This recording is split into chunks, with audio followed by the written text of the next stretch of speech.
Slavery. How has slavery impacted our lives today?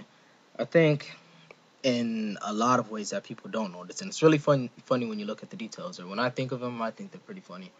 Um, One thing is the existence of how, of course, we all know the slave master used to put his last name on the slave and basically mark him as his property. And so when I think of my last name and a lot of my friends' last names that are black, and I think of, symbolically, we wake up every morning and we have this last name attached as this tattoo, this brand of some old dead slave master of our whoever greatest grandfathers, greatest grandmothers. Um, and it's kind of I don't wake up every morning and say, "Oh, I'm still a slave," but when you think of that, it's kind of upsetting. It's kind of depressing in a way, knowing that I'm so impacted by slavery. I think another thing that is really funny to me is the food. The food that we eat today that we call black food and soul food and chitlins and pork rinds and collard greens and just a bit, all that junk. Cornbread, fried chicken, all that southern food derives straight out of history, right out of the pits of, slavery. That's what they used to eat back then. That's slave food. But somehow we call it black food. That's our black food. And when you think of the um the language that we use, our quote unquote slang, our broken down English and slurs and all that other good stuff, that stuff is slave talk. If I'm reading what Uncle Tom's Cabin, and I'm sitting there reading this, and I'm like, this is basic slang. They're in there, just the whole way that the slaves talk in there, look exactly how the poorest people and poorest blacks in America talk. Even some of the rich blacks do, but mostly in the ghettos and hoods. Of course, the black man is still at the bottom of the little pot of economic resources. Black man is still going to the white man to get a job. Black man still has to go to the white man to get a job. And of course, what am I doing to change this? I don't know. I'm in college, basically.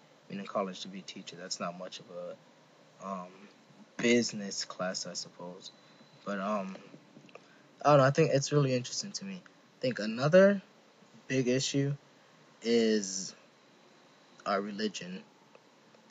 Because if you look back, the only reason why so many black people, are into Christianity is because they had, the imperialists and all those other dudes that ran around basically saying, your religion is wrong or whatever you believe in is wrong, so you should turn into what we are, assimilate and be more like us because we need to civilize you.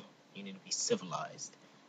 Um, Slavery, of course, played this part where supposedly one of the defenses of being or keeping slavery around was that the white man gave the black man the opportunity to learn the true God, the real God, the Christian God, the white Jesus, and all that other good stuff.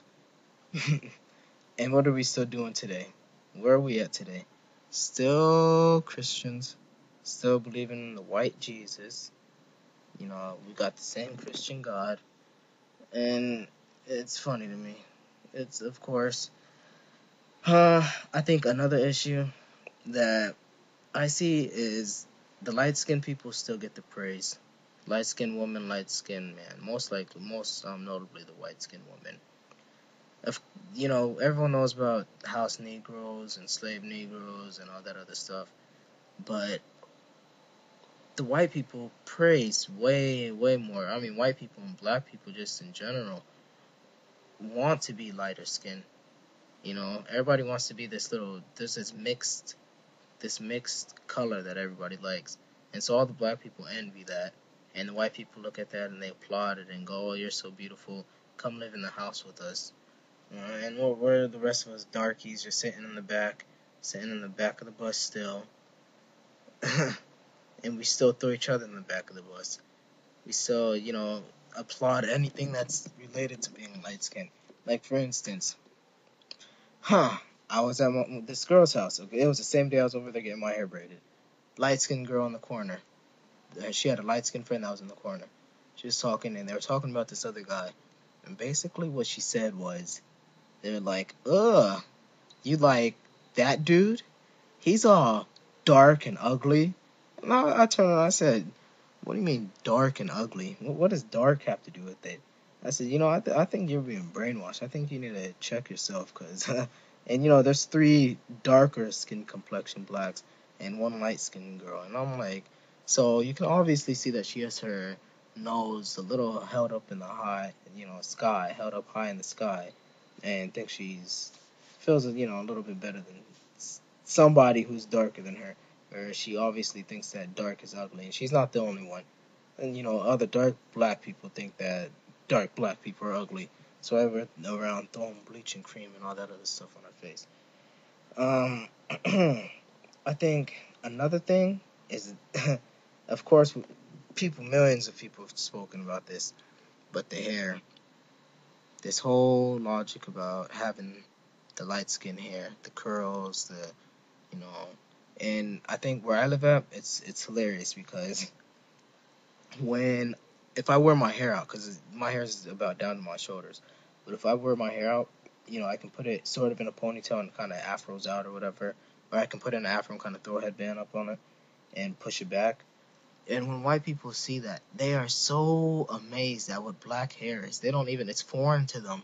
And this is when you'll realize that you're so much different than white people as far as looks go, and black hair versus white hair is when you wear black hair in an audience of white people, because the black women do not wear their natural hair. They don't wear their natural hair, and so when white people see the real stuff and not that silky pressed perm curled fried dyed and laid to the side junk, they're amazed. They're like, whoa, look at that dude's hair. That was awesome. And I'm like, all right, thanks. And then they want to put in their little input about dyeing it rainbow colors and all that, but that's besides the point. The fact that they're so amazed. Why are you going to be amazed by, so they're obviously they don't see it often.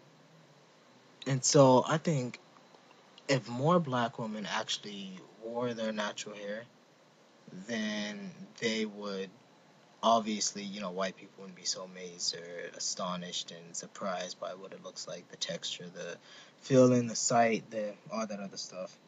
And so, I don't know. Basically, that's all I want to talk about for now. I don't even remember what the main point of this video was. I just started ranting on and basically doing whatever was off the top of my head. But time to go to the gym, so I will be back later. Peace.